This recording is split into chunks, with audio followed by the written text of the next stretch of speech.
Bem-vindos ao Veritas Mysteriorum. Meu nome é Roger e hoje é sexta, Desaparecimentos e o Sobrenatural.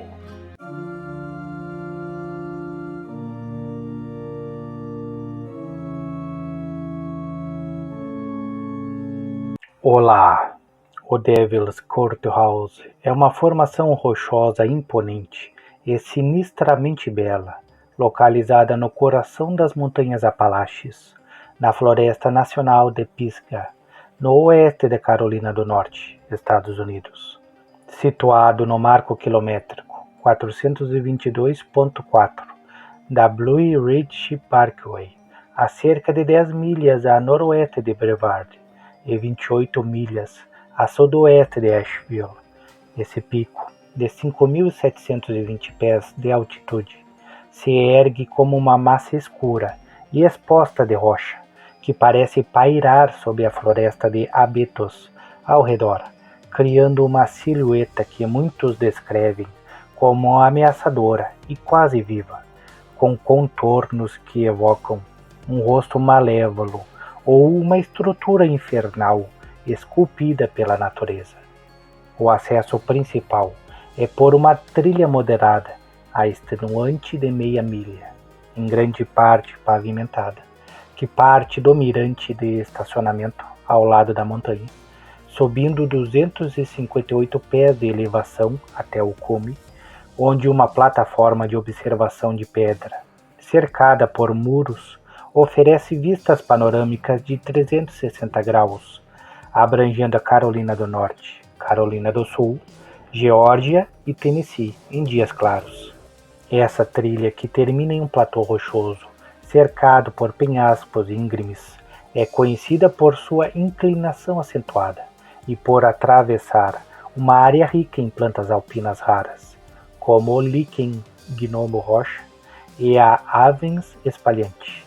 remanescentes da última era glacial, mas também por ser o epicentro de lendas ancestrais e relatos de terror que datam de séculos atrás. As origens do terror associado ao Devil's Courthouse mergulham profundamente na lore dos Cherokees, o povo indígena que habitava essas montanhas há milênios, antes da chegada dos colonos europeus no século XVIII. De acordo com as tradições orais Cherokee, preservadas em relatos antropológicos como os de Jaime Money, no final do século XIX, o local abriga uma caverna subterrânea inacessível, que serve como câmara de dança e residência de Judakula, ou Sulkalu, um gigante de olhos inclinados ou olhos puxados, descrito como uma entidade poderosa e ambígua, senhora da caça e do jogo selvagem, mas frequentemente vista como um espírito maligno que julga almas e realiza rituais sombrios. Essa figura, com sua aparência imponente de gigante, de olhos oblíquos e pelagem escura, dançava e realizava julgamentos em uma câmara escondida sob a rocha, ecoando sons de música e batidas que supostamente ainda podem ser ouvidos em noites quietas. No entanto, Money, em suas pesquisas de 1900, localizou a verdadeira morada de Judakula no Tennessee Valley, na junção dos condados de Haywood, Jackson e Transilvânia, sugerindo que a lenda pode ter se deslocado ou se fundido com o Devil's Courthouse devido à sua aparência diabólica. Paralelamente, lendas posteriores de colonos brancos, surgidas no século XIX, renomearam o local como Devil's Courthouse, a Corte do Diabo, atribuindo à caverna o papel de tribunal infernal, onde Lúcifer, ou o diabo em si, emerge ao anoitecer para julgar as almas dos ímpios, condenando os culpados a serem lançados dos penhascos diretamente para o abismo do inferno. Essas narrativas descrevem o diabo como uma figura sombria e alta, com chifres e olhos flamejantes, vagando pelas matas ao entardecer em busca de almas para julgar, e o fantasma dos injustamente punidos, assombrando a área com gemidos e presenças frias. O nome em si pode derivar não só da lenda, mas da aparência sinistra da formação rochosa, que parece uma face demoníaca esculpida, com listras vermelhas correndo pela face como sangue, escorrendo de feridas eternas. Há também uma formação secundária, de mesmo nome no Whiteside Mountain, perto de Highlands, na Carolina do Norte, a cerca de 20 milhas de distância, que compartilha lendas semelhantes de um tribunal do diabo em um overhang rochoso, mas o principal foco de terror é o pico da Blue Ridge Parkway. Os relatos de avistamentos e encontros paranormais no Devil's Courthouse se estendem desde o século XIX até os dias atuais, com uma concentração crescente após a construção da Blue Ridge Parkway na década de 1930, que tornou o local mais acessível a visitantes e investigadores. Uma das histórias mais trágicas e recorrentes envolve um jovem casal que pereceu em uma queda fatal na trilha nos anos 1970 ou 80. Datas exatas variam em relatos orais, mas o incidente é citado como um catalisador para assombrações modernas, cujas essas partidas acidentais deram origem a aparições espectrais de uma mulher chorando e um homem sussurrando, frequentemente ouvidos como vozes desincorporadas, passos ecoando na trilha, ou soluços femininos vindos dos penhascos ao amanhecer ou anoitecer. Caminhantes relatam ter ouvido esses sons em trilhas como a Mountains to Sea Trail, que se conecta ao local, especialmente em dias de neblina ou durante o outono, quando as folhas caídas amplificam os ecos.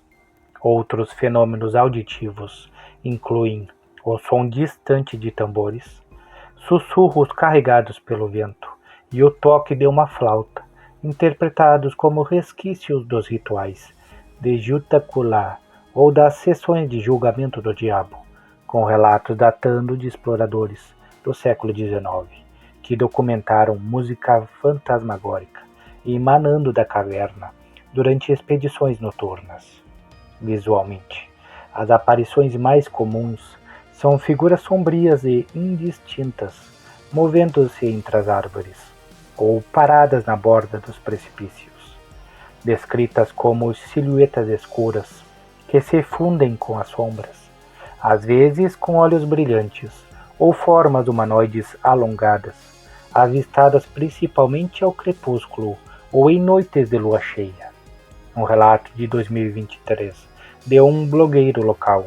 menciona ter visto o próprio diabo como uma figura alta e encapuzada perto do mirante, enquanto caminhantes em fóruns como Altrails relatam orbes de luz flutuantes ou chamas piscantes dançando sobre o terreno rochoso,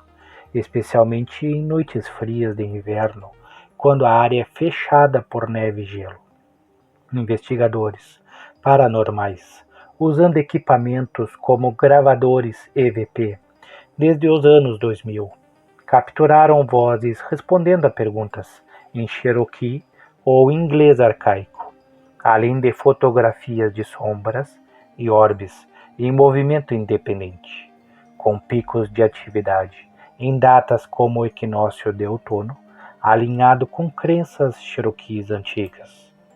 Um encontro moderno notável ocorreu em 2016, quando falcoeiros peregrinos, aves que nidificam nos penhascos desde 2000, relataram distúrbios inexplicáveis em seus ninhos, atribuídos a presenças invisíveis que arremessavam pedras ou emitiam ruídos, coincidindo com relatos de visitantes escalando muros de contenção para avistar as aves, mas interpretados por locais como interferência de espíritos. Em 2024, após o furacão Helene. O local foi temporariamente fechado devido a danos, mas relatos de sombras agitadas aumentaram entre equipes de resgate, com sons de choro ecoando mais intensamente. Esses avistamentos não se limitam ao cume. A trilha do Devil's Courthouse Tunnel, logo abaixo, e a área adjacente de Black Balsam Knob registram presenças frias tocando rostos ou arrastando folhas, enquanto a Cachoeira Courthouse, na face traseira acessível pela NC Highway 215, é assombrada por vislumbres de figuras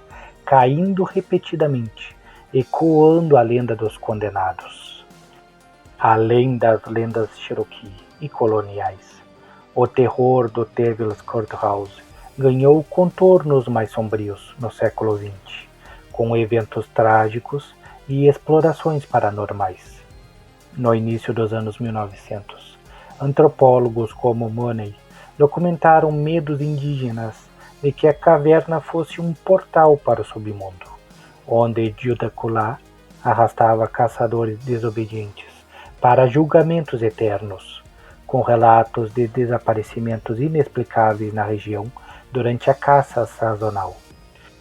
Com a popularização da trilha nos anos 1930, histórias de caminhantes se perdendo em névoas repentinas ou sentindo mãos invisíveis empurrando-os para os penhascos se multiplicaram, culminando no desvivimento do casal nos anos 70, que supostamente foi ouvida por outros visitantes como gritos. Investigadores contemporâneos, desde os anos 2010, usam drones para mapear a caverna, capturando anomalias térmicas que sugerem presenças quentes em meio ao frio, e EVPs com frases como "julgue-me" ou nomes cherokees sussurrados. O pico de atividade parece ocorrer em noites de ventos fortes, quando os penhascos uivam como almas condenadas, e em estações de transição como o outono, alinhando-se com rituais Cherokee de passagem para o além. Apesar de esforços de preservação pelo National Park Service, que proíbe escaladas para proteger falcoeiros peregrinos e plantas raras, o Devil's Courthouse permanece um vórtice de terror, onde a linha entre lenda ancestral, tragédia humana e fenômenos inexplicáveis se dissolve nos ecos da montanha, convidando visitantes a confrontar o que quer que habite sua escuridão eterna. Curta o vídeo, inscreva-se e até o próximo vídeo.